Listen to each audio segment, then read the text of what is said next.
Sekarang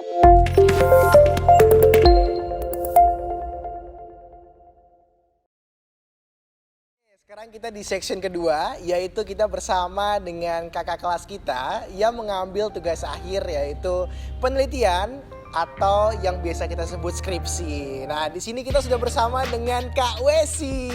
Selamat datang Kak Wesi. Halo, selamat datang. Wah, ini kalau kamu keliling FTP atau TPHP ya, pasti kemana-mana tuh ketemu Mbak Wesi. Dan pasti kalau ketemu Mbak Wesi, itu urusannya sama cuan gitu. Sama duit-duit gitu, pasti ketemu Mbak Wesi. Karena dia pasti jadi bendahara ya Mbak ya, di mana-mana gitu. Kita nggak usah bahas panjang-panjang lah ya terkait skripsi apa, tentunya teman-teman sudah tahu karena itu ya normalnya ya seorang sarjana bisa lulus ketika menyelesaikan skripsi. Kita langsung aja mungkin tanya-tanya soal skripsinya Mbak Wesi nih. Nah, dulu gimana Mbak cara awalnya gitu, atau teman-teman kan belum kebayang nih misal udah sampai semester 7 itu aku harus seperti apa untuk mengerjakan skripsi ini gitu, mungkin bisa diceritakan ke teman-teman gitu.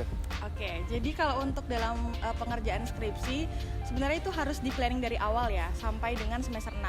Usahakan semester 6 itu teman-teman semua sudah selesai menyelesaikan pengambilan dari SKS wajib dan juga pilihannya yang mata kuliah. Lalu jadinya fokus di semester 7 itu hanya skripsi gitu. Nah, aku pengambilan skripsinya kebetulan dengan project dosen, tapi perlu disclaimer dulu di awal kalau untuk penelitian itu ada 2 tipe. Jadi yang pertama ada yang dengan penelitian by dosen dan juga penelitian yang pure idenya dari kita gitu. Nah, jadi dari teman-teman sendiri dari semester 6 itu udah memikirkan tuh planning-planningnya ke depannya. Mau ngambilnya apa, topiknya apa, itu harus di-fixkan dari awal gitu.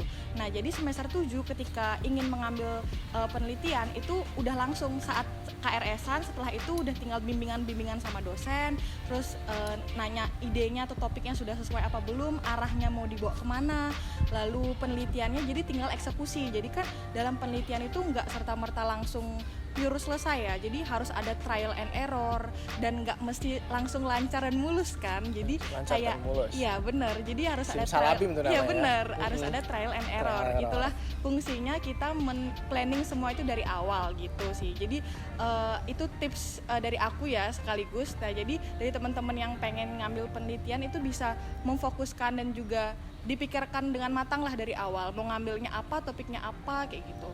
I see. Jadi tadi kalau kita rangkum ya ada 2 jenis penelitian. Penelitian mandiri sama penelitian yang ikut project dosen, gitulah ya. Nah, itu mungkin ada yang bertanya nih Mbak, kalau mau ikut project dosen tuh gimana caranya gitu? Bisa dapat info-info project dosen tuh gimana gitu?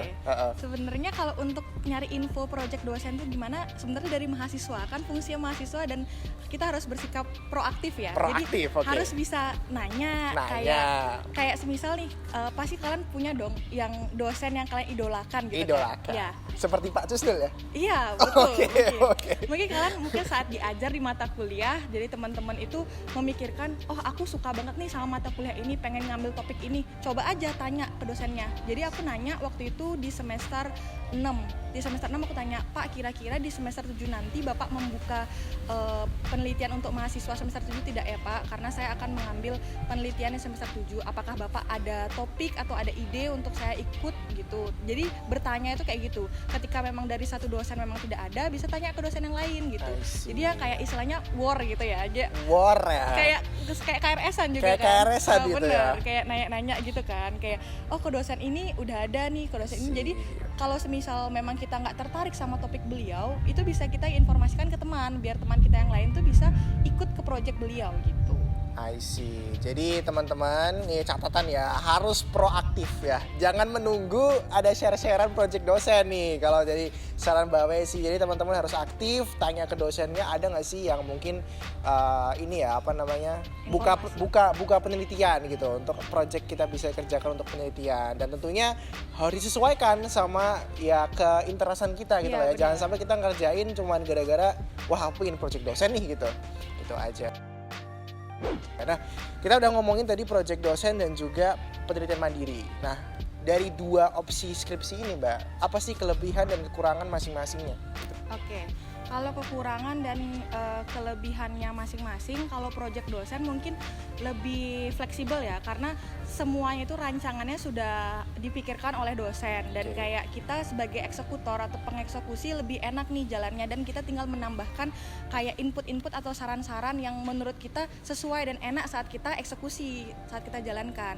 Tapi kalau semisal penelitian mandiri itu kadang kan dosen perlu mentranslate apa yang kita maksud dan kita pengen untuk penelitian kita kan, jadi agak sulit. Dan kadang untuk memecahkan suatu solusi ya bisa dengan bantuan dosen, tapi kan dosennya karena nggak terlibat dari awal penentuan ide, topik dan segala macam, jadi agak susah. Jadi kurangnya fleksibel kalau semisal kita penelitian yang mandiri. Kalau penelitian mandiri itu biasanya harus pengajuan proposal.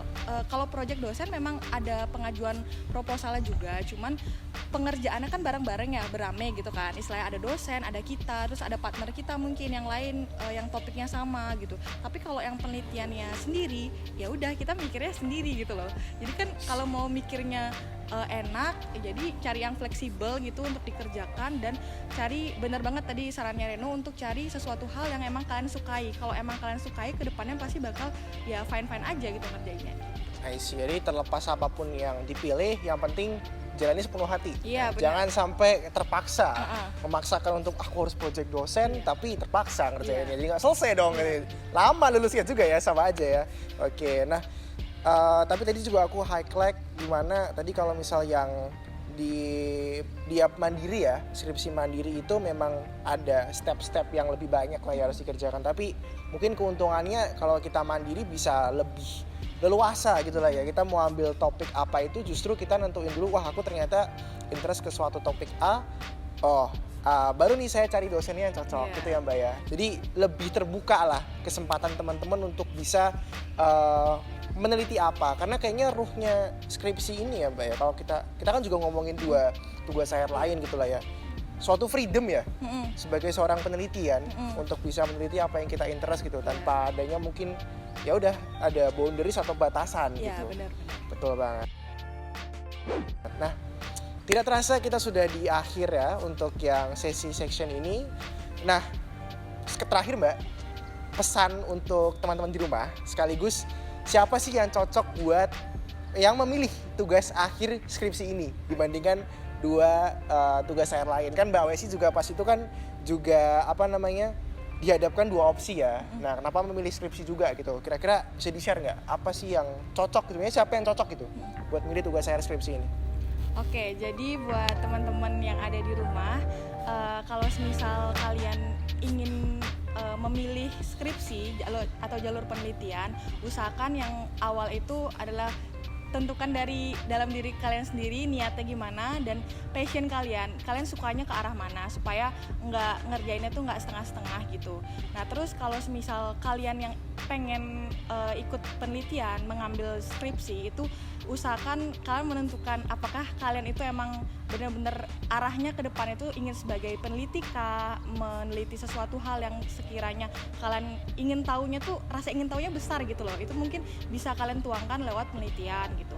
Terus kalau bedanya, kalau dua tugas akhir lain, kalau yang magang industri 2 kan dia istilahnya menggunakan project yang ada di perusahaan ya, satu perusahaan. Terus kalau misalnya kewirausahaan, bagi teman-teman yang emang pengen masuk orientasinya itu dunia bisnis atau wirausaha. Jadi kan beda banget ya dua itu. Jadi yang pertama yang wirausahanya bisnis orientasinya atau wirausaha, satu lagi yang magang bagi teman-teman yang pengen masuk ke dunia industri atau menjadi orang bilang budak korporat ya. Budak korporat, oke. Budak korporat yang pengen masuk ke dunia industri pangan khususnya atau industri yang lain. Tapi kalau penelitian, kalian tuh punya jiwa yang pantang menyerah, punya jiwa yang emang bener-bener rasa ingin tahunya besar, pengen meneliti sesuatu, terus yang kayak kalian tuh pengen sesuatu hal itu yang kayak fleksibel gitu, eksplornya apapun itu semau kalian tuh yang kayak bebas, asalkan ya itu jangan pantang menyerah, karena pasti dalam suatu penelitian ada namanya up and down, yang kayak nggak hanya penelitian ya, pasti semua, tapi khusus dalam penelitian ini kalian akan merasakan kayak trial, abis itu trial and error, itu kan membutuhkan waktu juga, karena kalau semisal buat produk itu semisal atau apapun pasti ada trial and error.